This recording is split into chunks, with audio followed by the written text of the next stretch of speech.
Hello, this is the Global News podcast from the BBC World Service with reports and analysis from across the world. The latest news 7 days a week. BBC World Service podcasts are supported by advertising. This is the Global News podcast from the BBC World Service. I'm Valerie Sanderson, and at 1300 hours GMT on Thursday the 27th of October, these are our main stories. The war in Ukraine has helped fuel a global energy crisis, according to the International Energy Agency. It comes as Ukraine's President Zelensky calls Russia's ongoing attacks against towns in the area of Donetsk crazy. Plus, Estonia urges Western allies to increase their spending on defence. Also in this podcast, the impact of climate change on an archipelago deep in the Arctic Circle. We know that the clock is ticking. Every Sunday when we gather for worship, a part of our intercessions is always about the climate change and the threats. And after her appeal against drug charges was rejected by a Russian court, we hear from a friend of the US basketball player Brittney Griner on how she's coping in prison. I'm angry because we know it was a sham system and that we know that Brittney Griner is being used as a political pawn in the ongoing tensions between Russia and the United States. It's been more than 8 months since Russia invaded Ukraine, and the effects of the war are being felt around the world. The conflict sparked huge rises in the price of oil and gas as countries pledged to reduce their dependence on Russian gas. Now, in its annual report, the International Energy Agency has warned that as a result, the first truly global energy crisis may be on the horizon. Theo Leggett, our international business correspondent, told us more about the report.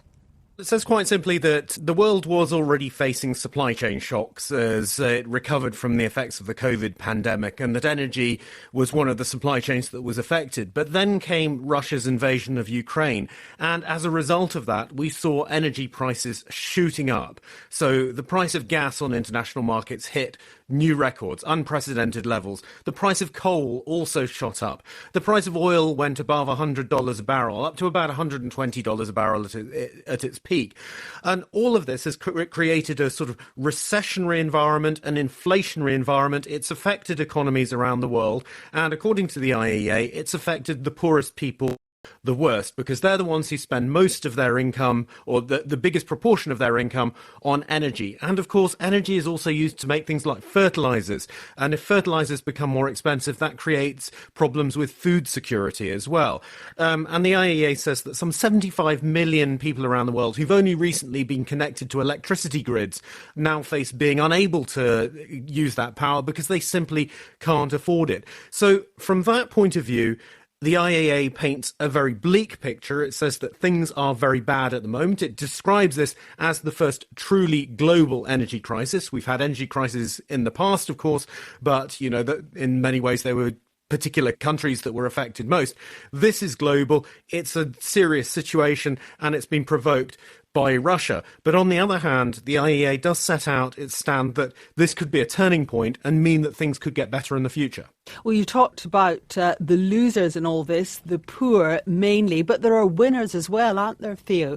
I mean, the energy giant Shell says its profits have more than doubled over the 3 months between July and September. There certainly have been winners. Shell is one of them. Total Energy, the French company, is another one. It's also revealed bumper profits today. And this is quite simply because these are the companies which extract hydrocarbons out of the ground and then sell them on. And if there's a global shortage, or if supplies are tight compared to demand, then prices go up and they benefit from those prices. So in the case of Shell and Total, that's exactly what's been going on. It's not that their business strategies have been any better than they were last year necessarily, but they've been making an awful lot of money. The International Energy Agency has indicated that now could be a turning point in a global shift to clean energy, saying more is needed to boost investment in renewables. Our climate reporter Esme Stallard had this analysis. It's warning that we're still consuming a lot of fossil fuels at the moment, and kind of a response to the Russian invasion of Ukraine is that a lot of countries have turned to potentially more polluting energy sources such as LNG and coal. And it confirms a report insight from the UNF Climate Change Committee earlier this week, which says that we're currently on track for 2.5 degree rise in global temperatures, and we should be aiming for 1.5. So at the moment we are still seeing a very high use of fossil fuels, and that is going to impact our ability to reduce emissions. And what does the IEA recommend? Well, it says that we really need to kind of capitalise on a transformation of our energy system, so investing more in renewables. And it says even though over short term we are seeing some countries turning to fossil fuels in kind of an ability to replace Russian gas, actually they think long term there will be increased use of renewables. We've seen some positive signs from the likes of the EU, who have increased their 2030 target from renewables from 40% to 45%. We've also seen more countries pull out of plans to build coal plants, and in domestic policy, we are seeing positive signs. So India is making changes to its Electricity Act to try and encourage more purchasing of renewable energy. So over the short term, there are some concerns, but over long term, they really think there could be a significant transformation in our energy system. Well, nowhere is the clash between those economic and environmental imperatives starker than high in the Earth's far north. The Norwegian archipelago of Svalbard, deep in the Arctic Circle, is warming faster than any other place on Earth. Our Europe correspondent Nick Beake has been there, and he sent us this special report.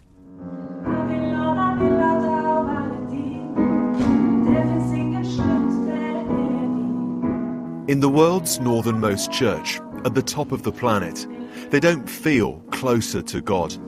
In fact, they're praying for survival. We know that the clock is ticking. Every Sunday when we gather for worship, a part of our intercessions is always about the climate change and the threats. Siv Limstrand, the vicar of Svalbard, wants the world to know about the peril they're in. Kind of a showcase. This is what happens if we continue polluting the way we do. This place is warming 6 times faster than the global average. Just outside the church, they're having to move their cemetery. The living and the dead are now on shaky ground. We can see the huge landslide from October 2016. Luckily, it didn't kind of wash the cemetery down to the river. And now, when I look at it, it's like a wound. It reminds us somehow of this wounded planet. Siv's congregation is sharing this world, deep in the Arctic Circle, with an incredible range of wildlife. Beluga whales, walruses and polar bears are among the animals we see. But both human life and wildlife here are under threat like never before. Wherever I look around us, I see change. I am Kim Holmén. I'm a special advisor at the Norwegian Polar Institute, and we are at the Longyear Glacier. Holloman explains how the melting here raises sea levels across the world. But he's also concerned that the war in Ukraine is now undermining the effort to tackle and understand climate change. Half of the Arctic is Russian coastline. And if we are unable to share knowledge and data, it will hamper our ability to understand what is happening. We need each other in order to do good science. We know the Ukraine crisis is fueling an energy crisis in Europe. But here in Svalbard, we're told they're pushing on with plans to move to renewable sources. Okay, are we ready? Ready. Let's go. We've been invited into the archipelagos and Norway's last remaining coal mine. My father been in the mine. He was here for 37 years. My brothers worked in the mines. I had uncles in the mines. Bent Jakobsen, a production foreman, is taking us 8 kilometres inside. But his company has told us it will soon close this mine. It makes me sad. I'm been here all my life almost, and that's what I've been knowing. It was a mining town, and now it's coming to an end. But just a fortnight after we visit, the state-owned company announces it's delaying the closure. Why? It says Europe's energy crisis now makes the mine a more profitable operation. Nick Beake. As the war in Ukraine causes waves around the world, the country's president, Volodymyr Zelensky, has accused Russian commanders of craziness in their efforts to capture the eastern town of Bakhmut and another town, Avdiivka, both in the Donetsk region in the east. Bakhmut had a pre-war population of 70,000 and has been the centre of Russian attacks for months. Despite a looming Ukrainian advance on the key city of Kherson, Mr. Zelensky said the Russian attacks are continuing. Let's hear from our international editor, Jeremy Bowen, who's in Ukraine. I spent much of yesterday actually with my team and my colleagues in Bakhmut, which is an absolute dystopian vision of hell. I was there in the summer and it's really, really deteriorated. The place is very heavily damaged, very heavily shelled, almost nobody living there except soldiers. And, it's a scary place. The thing which I think is important to try and get over about Ukraine is that it's a very big country. So it's like France and quite a bit of Germany put together. So it's not as if the war affects every place to the same degree at the same time. For example, spent yesterday evening in the city of Dnipro, which the previous day was hit by Russian missiles. But it's a big city. Life goes on there. Everything's open. People can go out in the evening, have dinner. There is a curfew, but it's quite late. So, there's this sort of split personality going on in the country because you can, unlike the very beginning of the war when everything was shut up, now things are open in those places which aren't right on the front line, but they can also get hit by these missiles. I spoke to our correspondent in Kyiv, Hugo Bachega, and asked him why Bakhmut is such an important place for the Russians. It's very interesting because most experts say that the town itself has little military value, but Bakhmut, if the Russians manage to recapture it, it would bring some other cities, Ukrainian cities, within range of Russian artillery. So perhaps that's why the Russians are focusing on capturing Bakhmut in Donetsk. And I think it would also be a symbolic victory for Russian forces. I think it would enable the Russians to change the narrative that Russian forces have been retreating. Because if you look at the situation in the south, the Ukrainians are going ahead with the counteroffensive, taking back territory. And for weeks now, the Russians have been focusing on Bakhmut. So I think it is perhaps because of the symbolism of this town in the Donetsk region. President Zelensky has accused Russian commanders of being crazy in their actions towards Bakhmut. What does he mean by that? I think if you look at what's happened in the last few weeks, Russia has been heavily bombarding Bakhmut. The Ukrainians have been defending it. And again, I think it goes back to the point that the city itself has little military value. And President Zelensky was saying that commanders are driving people there to death. Russian commanders are concentrating the power of their artillery strikes on that city. So again, Russia has been focusing very heavily on that town, trying to capture this town in the Donetsk region. But I think what experts have been saying over the last few weeks is they are struggling to understand really what Russia is trying to achieve with this strategy of trying to capture Bakhmut. Hugo Bachega in Kyiv, and before him we heard from our international editor Jeremy Bowen in Donetsk. The Baltic countries near Russia's border are increasingly worried about Moscow's aggressive attitude. Now Estonia's foreign minister is urging Western allies to increase the money they spend on defence, well beyond an agreed NATO target of 2% of national income. His call comes as the new British Prime Minister, Rishi Sunak, comes under pressure to outline his financial plans. Omaras Renslu told our Brussels correspondent Jessica Parker that Estonia plans to outlay more than 3% of its GDP on defence by 2024. Autocrats are investing to weapons for whatever reason, and so they believe in power of arms.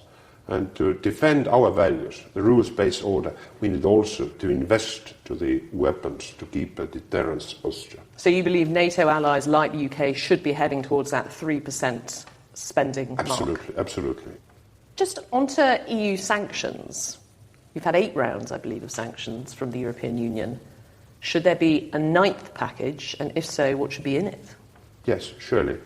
As the war is going on, so the target of sanctions is to pressure Putin's regime to end the war.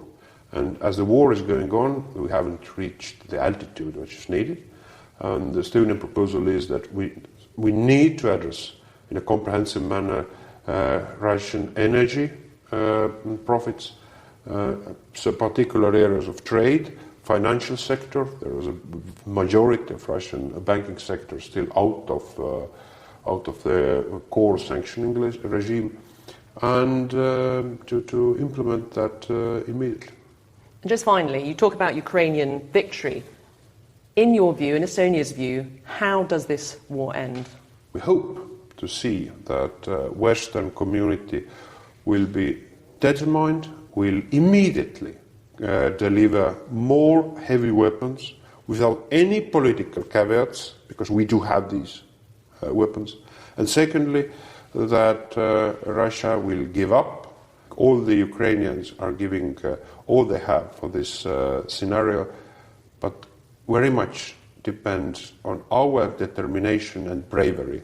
We need to look towards Ukrainian victory, and then we will not be ashamed after some time to look ourselves from mirror. The Estonian Foreign Minister Urmas Reinsalu talking to Jessica Parker. Still to come in this podcast, as Americans prepare to vote in November's midterm elections, we hear the top concern that's preying on their minds. What's happening in Washington is they've forgotten the little people. We care how much it costs to fill our gas tanks. We care about how much eggs are at the grocery store. Shares in Facebook's parent company Meta have plunged after the firm reported a fall in revenue and profits. Its chairman Mark Zuckerberg said the firm would focus on improving efficiency, as James Clayton reports. The Facebook boss Mark Zuckerberg has seen his personal fortune collapse this year. Almost all of his wealth is in Meta shares. He's become a lot poorer after Meta's latest set of earnings. Its share price has tanked again. Meta is now worth about a third of what it was in January. Advertisers are less willing to spend, reflecting an anxiousness about the global economy. Apple too has made it harder for Meta to sell people's data to advertising clients. And with a Zuckerberg obsession with the metaverse, which is nowhere near being ready, investors are staying away.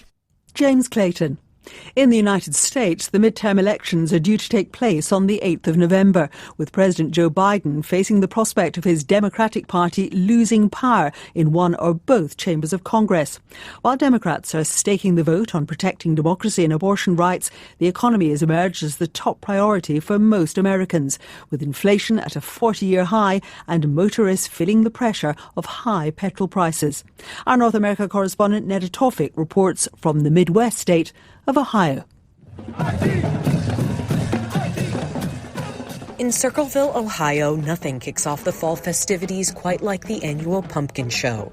It's been called the greatest free show on earth, and given Americans have been facing the highest level of inflation in 40 years, the free admission is more welcome than ever. Hi, can I get a pumpkin burger, please? Sure can. Just what? By the looks of things, the economy appears to be back in full swing. 3 of the pumpkin waffles. $6, please. Yet the only thing weighing more than the 1,800-pound pumpkin on some people's minds is the cost of living. And that worries Democrats as they battle to hold on to Congress. What's happening in Washington is they've forgotten the little people. We care how much it costs to fill our gas tanks. We care about how much eggs are at the grocery store. 18 eggs, $7.85. That is unaffordable. Not happy with the president, really. He's done nothing since he came into office, really. Total disappointment. Prices going up, you can't eat, you don't have jobs. People don't want to work because they don't want to pay you. Making it hard on everybody. Inflation remains near a record high, and it shows no signs of slowing. The share of voters focused on the economy and destabilizing inflation, according to polls, is only getting bigger as Election Day draws near. Democrats running for the U.S. House of Representatives and Senate know it is overshadowing some of what they view as the president's legislative successes, including long-awaited action on infrastructure, climate, health care, and student debt. Recently, President Biden was in Ohio at the groundbreaking ceremony for Intel's new massive factory, which will manufacture the semiconductor chips that are as small as a strand of DNA and used to power homes, cars, and computers. Under the CHIPS Act, billions will be invested to make America a global leader in chip manufacturing. We need to make these chips right here in America to bring down everyday cost and create good jobs.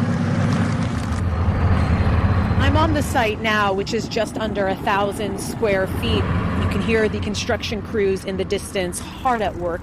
At this point, this former cornfield has been completely leveled out. There is a giant hole where the first factory will be, but this will take 3 to 4 years to get up and running.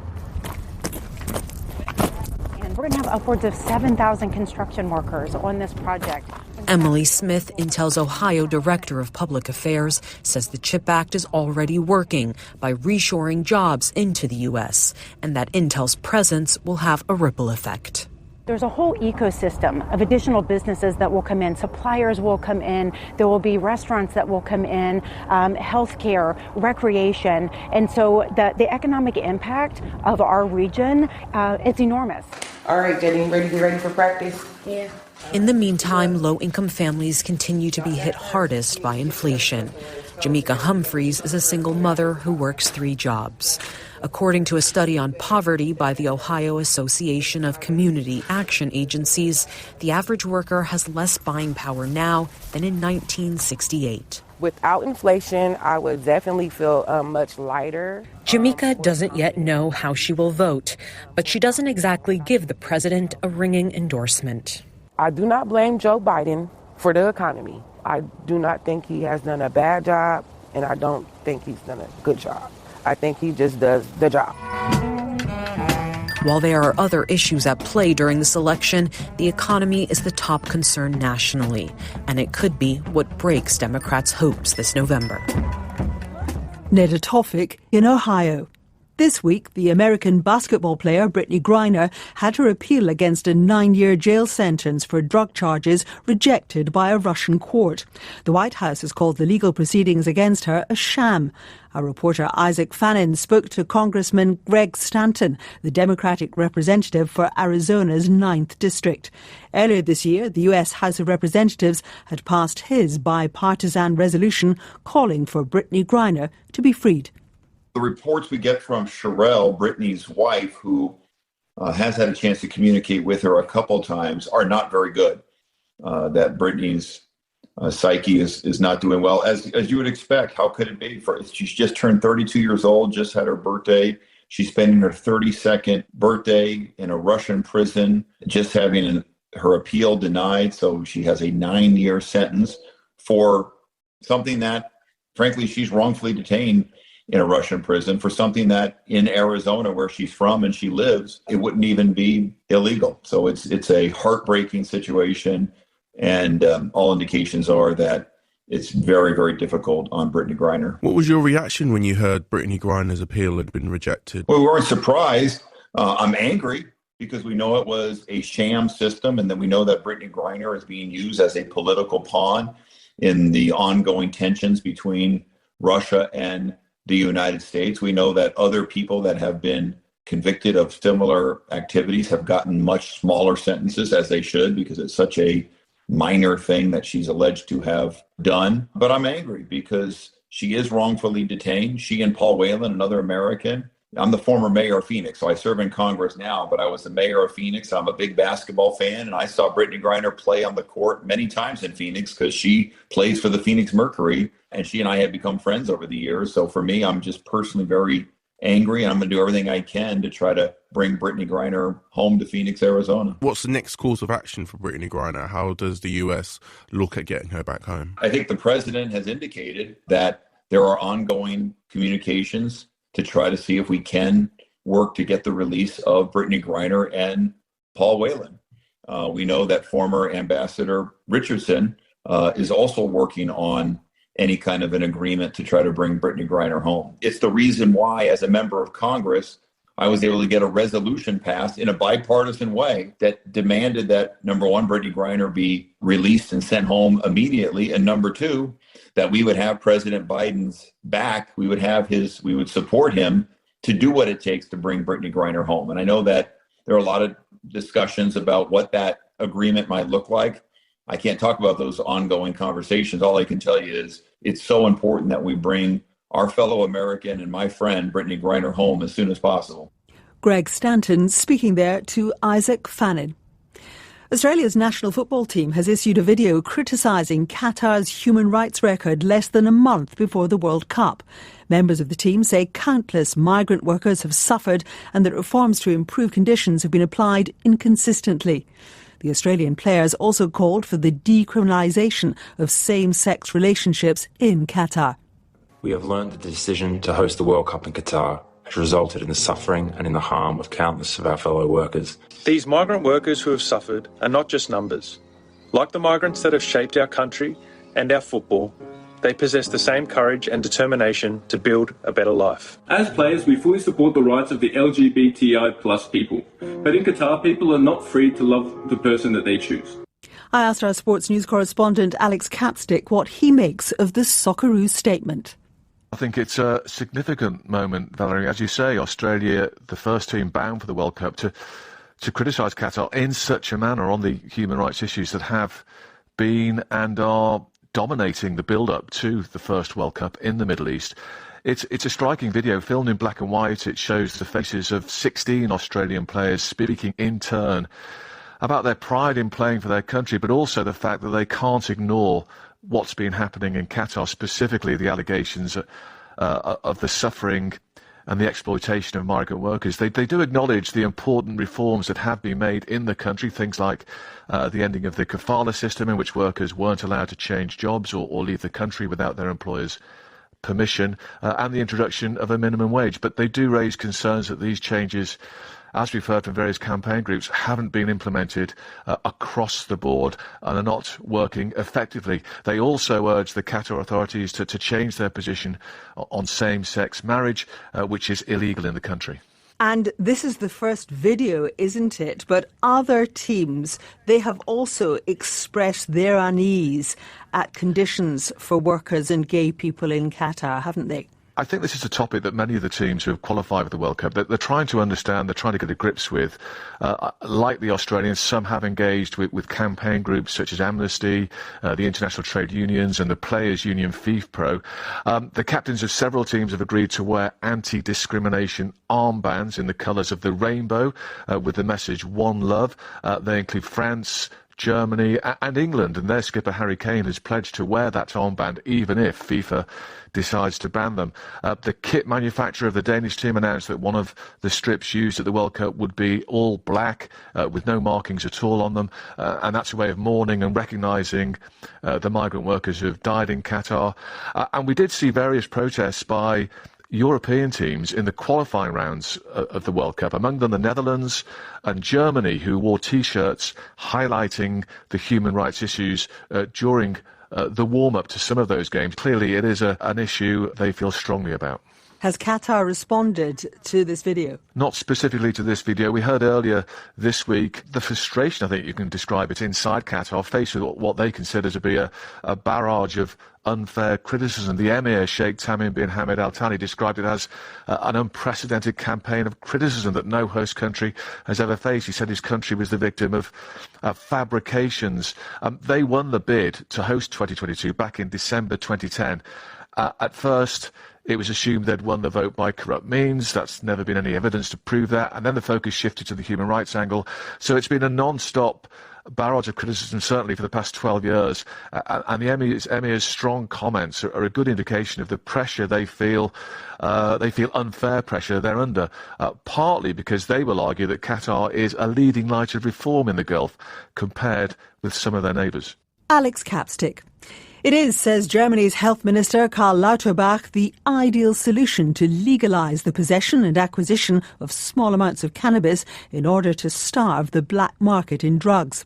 And that is what the cabinet in Berlin has decided, also with a view to making money by putting a tax on the sale of the drug. But now the Association of Paediatricians and Youth Doctors in Germany says it's a bad idea. Our Europe regional editor Paul Moss told us more about the proposals. It's fairly straightforward. They want it to be legal to possess cannabis for what they call recreational use. There'll be a limit of probably 20 to 30 grams. Licensed shops will be allowed to sell it. And most important for anyone with horticultural leanings, you'll be allowed to grow it. So forget ferns or aspidestras. I predict soon the most trendy thing to have growing in your Berlin loft apartment will be a great big cannabis plant. And why is the German government proposing this? It seems to me it really is pragmatic rather than ideological. As you were saying, it's about not having a black market.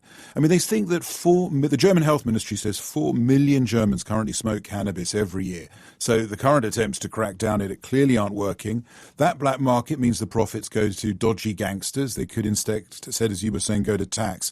And also there's a suggestion that criminals might put other nasty substances in cannabis. Far better, they say, to regulate it. Paul Moss. And that's it from us for now, but there'll be a new edition of the Global News podcast later. If you want to comment on this podcast or the topics covered in it, send us an email. The address is globalpodcast@bbc.co.uk, and you can also find us on Twitter @GlobalNewsPod. This edition was mixed by Robin Schroeder. The producer was Stephanie Tillotson. The editor, as ever, is Karen Martin. I'm Valerie Sanderson. Until next time, bye-bye.